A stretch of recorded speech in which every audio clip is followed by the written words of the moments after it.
Alan Bates, congratulations. Thank you. What was your reaction when you found out? It was all a bit of a surprise. It's a bit out of the blue, and also the time was given. I think I received it on the lunchtime of the first day of Paul Lavanel's being at the inquiry. I have a look at my emails, and it was there. I thought, this is weird, you know. Is this a wind-up? Real? Yeah. Yes. And then, because to me the thing was, I'll just say no, you know, it's easy that. And I thought, well, you know, there's a lot of people who want me to have something. And I think the paperwork said they wanted to know by end of that day whether I was prepared to accept it. So it was all a bit of a rush, but a very pleasant surprise all the same. What does this knighthood mean for you? Well, I think it's another string to my bow to try and drive the rest of the campaign home for the group. We've got to get the funding for everybody, and that's been my priority now for some time. And if it helps there, then great, you know, it's wonderful. You turned down an OBE, didn't you? Why? I turned down an OBE at that time because I felt it was inappropriate. I mean, Paula Vanel's was holding the CBE for her services to post office. And I felt it would have been such an insult to the group to accept something like that. And so a lot of people applauded me for doing that at that time. The last time we sat down and had a chat like this, the TV drama was about to air, and you spoke about how you hoped it would have an impact. It did that, didn't it? It's been an incredible 6 months. It certainly woke the nation up to what had been going on. Paul Lavanel's has got the CBE. Joking.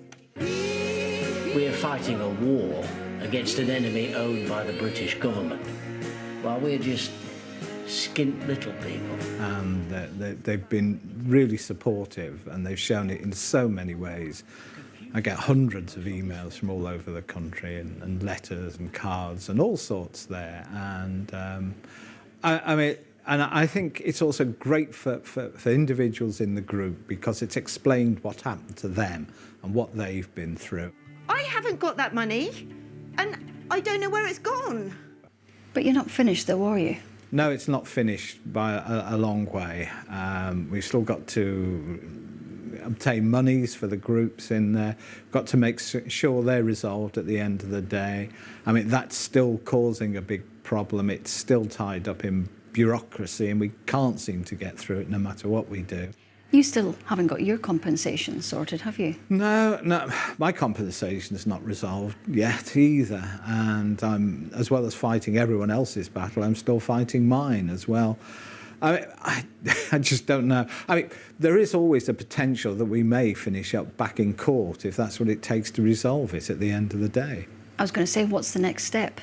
The next step, definitely for us, is to return to the courts again. And this time, I think we can raise the funding. I think the nation will support us if we have to go ahead with another case.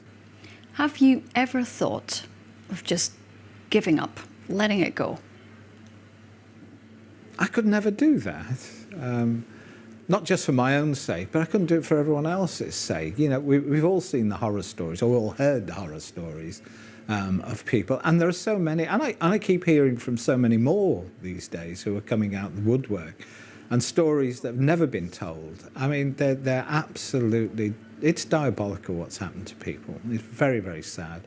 You've spent, I think, more than 20 years now devoting all your time to this campaign, to fight for justice.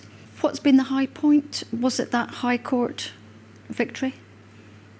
I think the judgments were certainly a big turning point, and it's a comment I often take, is I think at that point we broke Post Office's control of the narrative, which they'd had for many, many years, and which they'd used to do all sorts of things, to influence MPs, to influence the media and all the rest of it. But those judgments certainly broke that, and that enabled us then to move forward.